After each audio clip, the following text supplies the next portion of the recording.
The Great Gain of Godliness, a study done by Thomas Watson, and we are at chapter 13. God rewards his people by honoring them. The second part of the saints. Reward is God's honoring them in that day when I make up my jewels. Here are three propositions. 1. God greatly honors his people. Second, God's people are his jewels. And 3, there is a day when God will make up his jewels. So let us see the first one. God greatly honors his people. He speaks of them here with honor. In that day when I make up my jewels, since thou wast precious in my sight, thou hast been honorable. Isaiah 43 verse 4. Honor attends holiness, that the Lord highly honors those who fear him is evident by 4 demonstrations. 1, in that he prefers them before others. He chooses them and passes by the rest. Was not Jacob Esau's brother, saith the Lord? Yet I loved Jacob, and I hated Esau. Malachi 1 verse 2 and 3. And 2, in that God gives them frequent visits. It is counted an honor for a subject to have his prince visit him. Our communion is with the Father and his Son, Jesus. 1 John 1 verse 3. So the rabbis say that Moses had 150 conferences with God and died with a kiss from God's mouth. What greater honor for a person than to have God keep him company? Exodus 33 verse 11. In that God makes them rich heirs, joined heirs with Christ. Romans 8 verse 17. For a man to adopt another and make him heir to his estate is no small honor done to him. The youngest believer is an heir, and an heir of the crown. 1 Peter 5 verse 4. This crown he has in promiso, in the promise. Revelation 2 verse 10. And in primitius, in first fruits. Romans 8 verse 23. In that God sends his angels to be their servants, such as our God's servants have angels to be theirs. Are they not all ministering spirits sent forth to minister for them who shall be heirs of salvation? Hebrews 1 verse 14. So first use, who would not be fearers of God? This makes God have an honorable esteem of them. All man says, Chrysotom are ambitious of honor, but the true honor comes from the living God. John 5 verse 44. Second use, if God so honors his people, let them honor him. Where is mine honor? Malachi 1 verse 6. Let the saints be God exalters. Let them lift up his name in the world and make his praise glorious. Psalm 66 verse 2. But I only glance at this. God's people are his jewels. That is the second. In that day when I make up my jewels, jewels are precious things. The Hebrew word for jewels signifies a treasure. A treasure is made up of costly things, gold and pearls and rubies. Such a precious treasure are the saints to God. Question, in what sense are the godly jewels? Answer 1. They are jewels for their sparkling quality. Their holiness shines and sparkles in God's eyes. Thou hast ravished my heart with one of thine eyes. Song of Solomon 4 verse 9. That is graces. Answer 2. The godly are jewels for their scarcity. Pearls are not common, so the godly are scarce and rare. There are but few of these to be found. There are many false professors, as there are bastards. Diamonds, but few Israelites indeed, few are chosen. Matthew 20, verse 16. Among the millions in Rome, there were but few senators. Among the swarms of people in the world, but few believers. Answer 3. The godly are jewels for their price. Queen Cleopatra had 2 jewels that contained half the price of a kingdom. Thus the saints are jewels for their value. The living God esteems them at a high rate. He parted with his best jewel for them. Christ's precious blood was shed to ransom these jewels. Answer 4. The saints are jewels for their adorning quality. Jewels adorn those that wear them. The saints are jewels that adorn the world. Their piety mixed with prudence honors the gospel. Hypocrites eclipse religion and make it evilly spoken of. The saints are as jewels, render it illustrious by their sanctity. First use, information. See the worth of the godly. They are jewels, a royal diadem in the hand of thy living God. Isaiah 62 verse 3. That is, they are eminent above others, as a crown hung with jewels is a sign of the highest state and honor. The saints are God's glory. Isaiah 46:13. As if God's glory did lie in them. And then 2. See then that which may bring holiness into repute and make us become proselytes to it.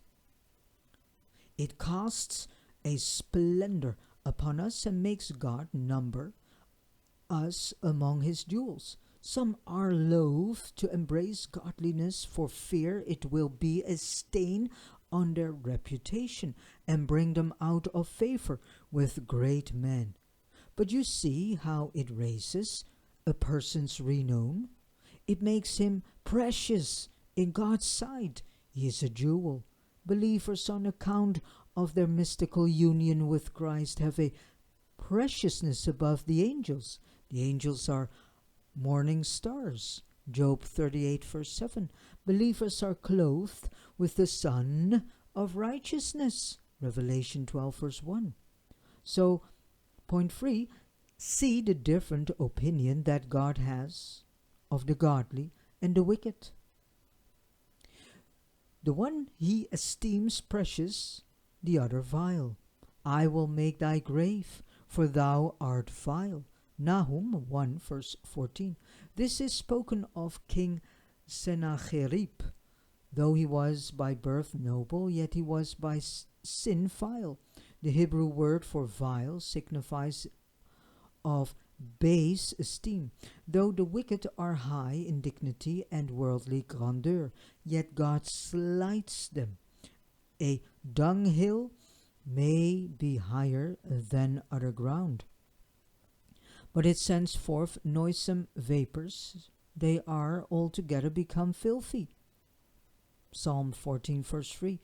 In the original it is, they are becoming stinking. The wicked are compared to dogs and swine. 2 Peter 2 verse 22. And to dross. Ezekiel 22 verse 19. Dross is the filth of the metal. Sinners are compared to chaff. Psalm 1 verse 4. When a wicked man dies, there is only a little chaff blown away. A sinner is the most contemptible thing in nature. There is no worth in him while he lives, and no loss of him when he dies. A sinner is worse than a toad or serpent. A toad has nothing but what the living God has put into it. But a wicked man has that which the devil has put into him. Why hath Satan filled thine heart to lie to the Holy Spirit. Acts 5 verse 3.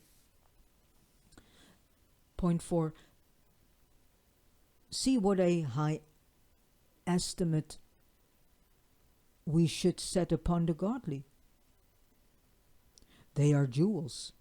They are the glory of the creation. They are compared to stars for their beauty. Revelation 1:20. Despise trees for their perfume. Song of Solomon 4:14. They are the chariots and horsemen of Israel. 2 Kings 2 verse 12. They are the excellent of the earth. Psalm 16 verse 3.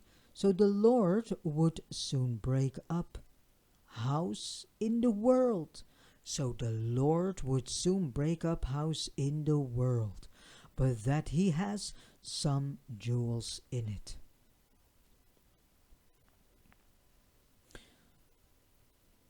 Prize the saints, though they are humbled with poverty. We esteem a pearl, though it lies in the dust. John the Baptist was girt with a leather girdle, yet he was a jewel. Matthew 11 verse 9. He was the morning star to usher in the Sun of righteousness into the world. The saints are precious, for they are God's lesser heaven. Isaiah 57:15. And point 5. See the saints' safety. They are God's jewels, and he will have a care to preserve them. A man is careful that he does not lose his jewels. God often gives his people a temporal salvation. If a storm comes, he knows how to hide his jewels. He hid 100 prophets in a cave. 1 Kings 18 verse 4. So the angel is commanded before he poured his vial of curses on the earth to seal the saints of God on their foreheads. Revelation 7 verse 3, which was signum salutare, a mark of safety. However, God will look to the spiritual safety of his jewels. None of them is lost. John 17 verse 12. And point 6, if the saints are God's jewels, then how incensed and enraged will God be against those who shall abuse these jewels? Theodosius counted them traitors who abused his statue. What will become of those who persecute God's saints and treat upon his jewels? It goes near to God to see his jewels sprinkled with blood. What is done to them?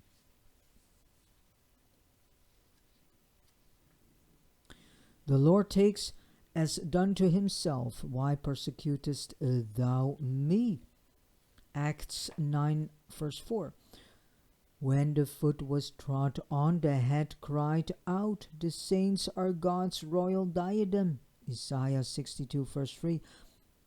Will a king endure to have his robe spat upon, or his crown royal thrown in the dust? He reproved kings for their sakes. Psalm 105 verse 14. What monuments of God's vengeance were Nero and Diocletian, Gardiner, and the rest of the persecuting tribes. Shall not God avenge his own elect? I tell you that he will avenge them speedily. Luke 18 verse 7 and 8. So persecutors stand in the place where all God's arrows fly. He ordaineth his arrows against the persecutors. Psalm 7 verse 13. That is a killing scripture. And this shall be the plague wherewith the Lord will smite all the people that have fought against Jerusalem. Their flesh shall consume away while they stand upon their feet, and their eyes shall consume away in their holes, and their tongues shall consume away in their mouth. Zechariah 14 verse 12. So, second use, consolation. Here is a comfort to the people of God in case of the world's disesteem of them. God yet values them as jewels, and his judgment is according to truth. Romans 2 verse 2. The wicked have low thoughts of the righteous. They beat down the price of these jewels as far as they can. They think them, but refuse flakes and scales. They disdain them, load them with slanders and invectives. The prophet Elijah was looked upon by Ahab as the troubler of Israel. 1 Kings 18 verse 17. And Luther was called a trumpet of rebellion. St. Paul was judged a pestilent fellow. Acts 24 verse 5. So the wicked think that of all things in the world the saints may be best avoided. We are made as the filth of the world, the offscoring of all things. 1 Corinthians 4 verse 13. But this is a great consolation to believers, that low as is the esteem the reprobate world has of them, yet the living God has high thoughts of them. He numbers them among his jewels. They are compared for their preciousness to gold and silver. They are the coins and medals that bear God's own image. They are princes in all lands. Christ engraves their names on his breast, as the names of the 12 tribes were set with precious stones in gold upon Aaron's breastplate. God will give whole kingdoms to ransom his jewels. Isaiah 43 verse 3. The wicked think the godly are not worthy to live in the world. Acts 22 verse 22. And God thinks the world is not worthy of them. Hebrews 11 verse 38. Hence it is that God takes away his jewels so fast and places them among the cherubims. So the third use, exhortation to the people of God. Are you God's jewels? Then I beseech you to shine as jewels. Walk circumspectly and holily, among whom ye shine as lights in the world. Philippians 2 verse 15. Such as are God's jewels should let the world see they have worth in them. O Christians, let your lives be an imitation of the life of Christ. Such a jewel was Mr. Bradford, the martyr, so humble and innocent in the manner that at his death many of the papists could not refrain from weeping.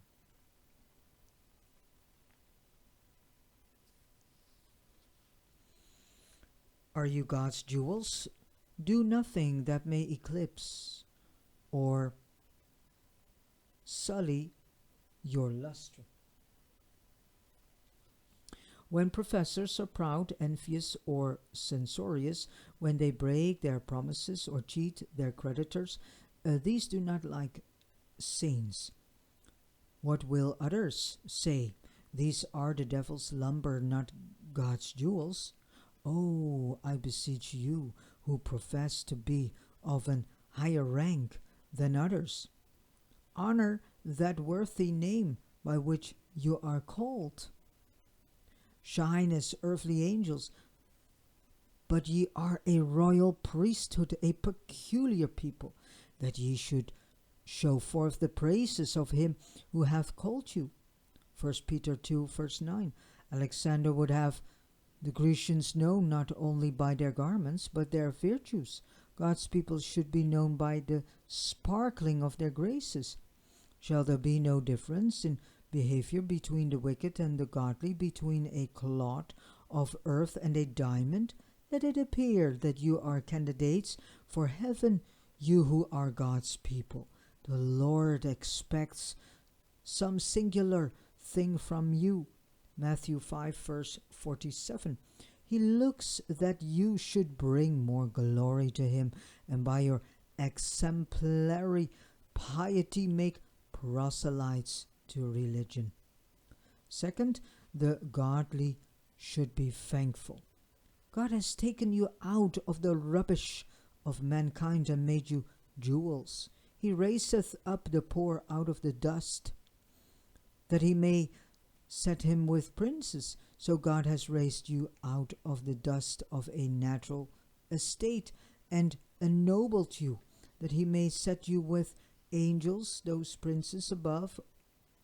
O admire God, set the crown of your praises upon the head, of free grace. A gratulatory, thankful frame of heart is pleasing to the living God. If repentance is the joy, praise is the music of heaven. Bless God who has wrought such a change in you, and of lumps of earth and sin has made you jewels. And point 3, there is a time shortly coming when God will make up his jewels. In that day, when I make up my jewels. Question 1. What is meant by God's making up his jewels? Well, answer. There's a difference between God's making of jewels and his making up of jewels. God's making of jewels is when he works grace. But what is God's making up of jewels? This implies two things.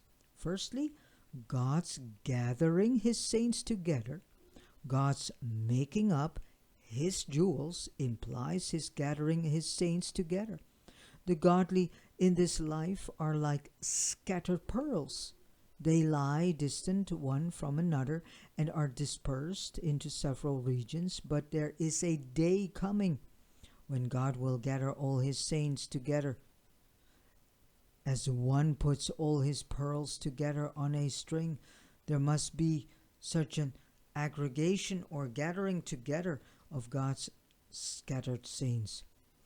From the near relation, they have to all the persons in the Trinity. God the Father has chosen these jewels and set them apart for himself. And will he lose any of his elect? They are related to Christ. He has bought these jewels with his blood, and will he lose his purchase? No. They are related to the Holy Spirit. He has sanctified them. When they were a lump of sin, he made them jewels. And when he has bestowed cost on them, will he lose his cost? Will he not string these pearls and put them in his celestial cabinet? There must be a gathering together of God's scattered saints from the prayer of Christ. It was Christ's prayer to his Father that he would make up his jewels, that he would gather together his pearls, that they might be with him in heaven, that they be with me where I am. John 17, verse 24. Christ will not be content till all the elect jewels lie together in his bosom. He does not think himself complete till all his saints be with him. Use. Here is a sovereign comfort to the people of God in two cases. First, in case of scattering, God's people are scattered up and down in the world, and which is worst, these jewels lie among rubbish.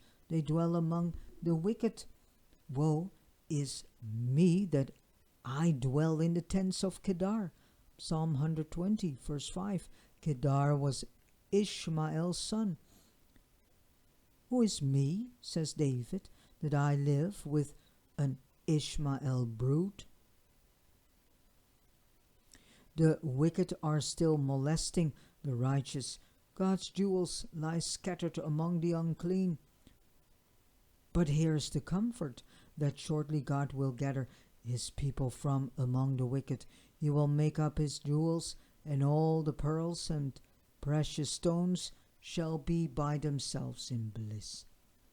And second, it is comfort in case of dividing. God's people here are divided. Their love is so little it may almost lie upon a knife's point. They often look suspiciously upon one another. These divisions are unseemly and are flaws in God's diamonds. Discord among Christians brings a reproach upon religion, advances Satan's kingdom, and hinders the growth of grace. Divisions are fatal and do presage God's judgments coming upon us. But this is comfort. God will shortly make up his jewels. He will so gather his saints together that he will unite them together. They shall be all of one heart. Acts 2 verse 46.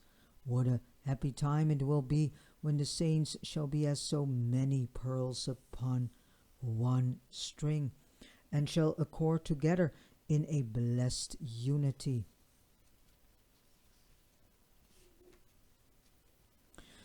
Secondly, God's making up his jewels also implies his perfecting his saints.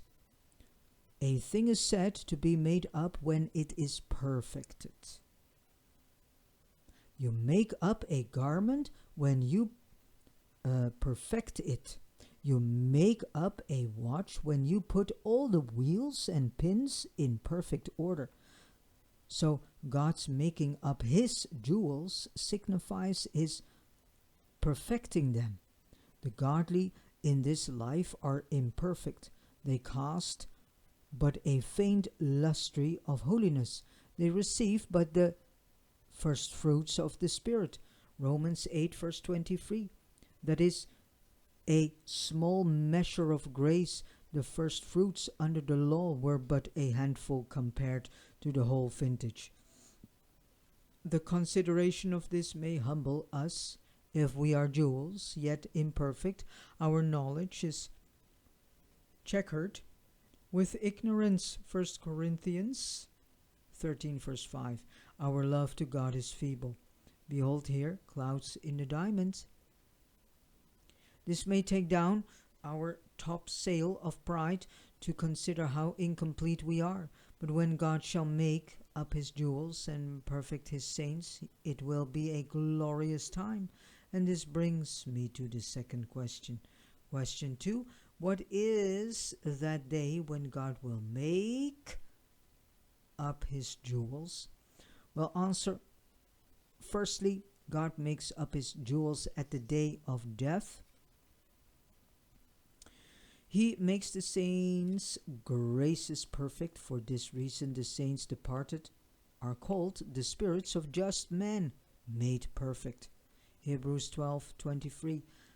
Sin so mixes with and dwells within a Christian that he cannot write a copy of holiness without blotting it. Grace, though it abates, yet it does not abolish corruption. But at death, God makes up his jewels. He perfects the graces of his people. Will not that be a blessed time? Never to have a vain thought again, never to be within the sight of a temptation or the fear of a relapse.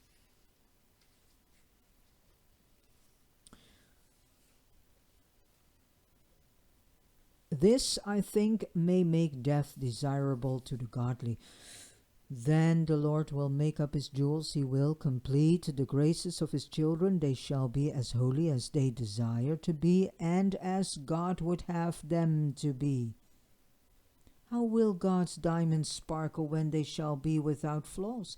In that day of death, when God makes up his jewels, the saints' light will be clear, and their love will be perfect.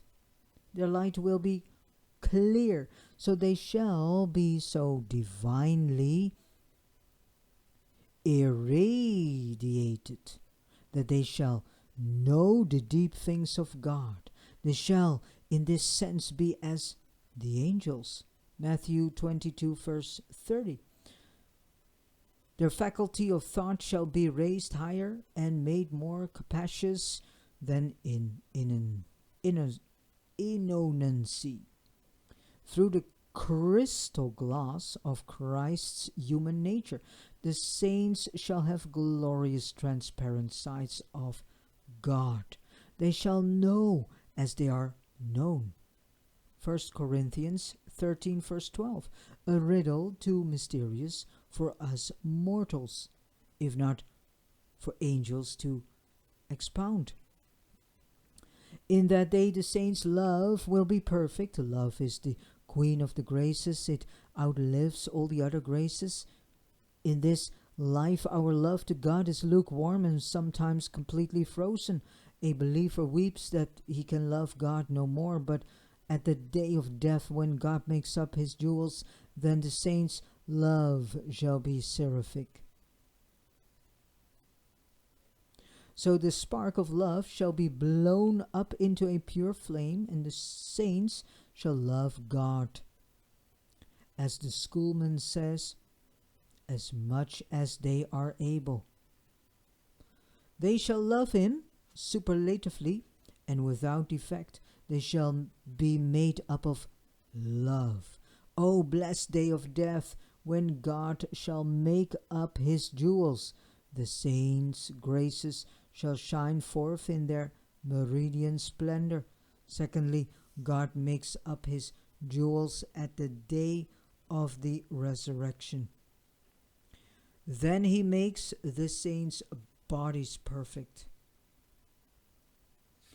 These, like sparkling diamonds, shall shine in glory. At the resurrection, God is set to change the bodies of the saints. Philippians 3, verse 21. So how will he change them? Not that they shall be other bodies than they were before. The substance of their bodies shall not be changed, but the qualities, as wool, when it is dyed into a purple color, is not altered in the substance, but in the quality, and is made more illustrious. So God, in making up his jewels, will cause a greater resplendency in the saints' bodies than before. So when God makes up the jewels of the saints' bodies at the resurrection, they shall be perfect in 4 ways. In amiability of sweetness of beauty. Here is the body of righteous are often deformed. Leah has her weak eyes, and Barzillai is lameness. But at the resurrection, the bodies of the saints shall be of unspotted fairness, and no wonder, for they shall be made like Christ's glorious body. Alright. 2. When God at the resurrection makes up the jewels of the saints' bodies, they shall have perfection of parts. Their bodies in this world may be maimed and dismembered, yet the flesh completely disappears, because that is the veil that we will get rid of finally, after in my idea, too long time. But in the day of the resurrection, they shall have all the parts of their bodies restored. Such as have lost an eye shall have their eye again. Such as lack a leg or an arm shall have their arm again. When God makes up the jewels of the saints' bodies at the resurrection, they shall be swift and lively in their motion. When God makes up the jewels of the saints' bodies, they shall be immortal. So the body, once glorified, shall never be subject to death. This corruptible must put on incorruption. 1 Corinthians 15, verse 53. Heaven is a healthy climate. No passing bell goes there. This mortal shall put on immortality. So let us labor to be in the number of God's jewels, that when the Lord shall make up his jewels, he may perfect our souls and bodies in glory. And the last question, how shall we know that we are in the number of God's jewels? Well, answer on this last question is, have we inherit holiness? But ye are washed, but ye are sanctified. 1 Corinthians 6:11. We are not jewels by creation, but regeneration. If holiness sparkles in us, it is a sign we are jewels. And then when God comes to make up his jewels, he will put glory upon our souls and bodies forever. And with this said, I have come to the end of reading chapter 13.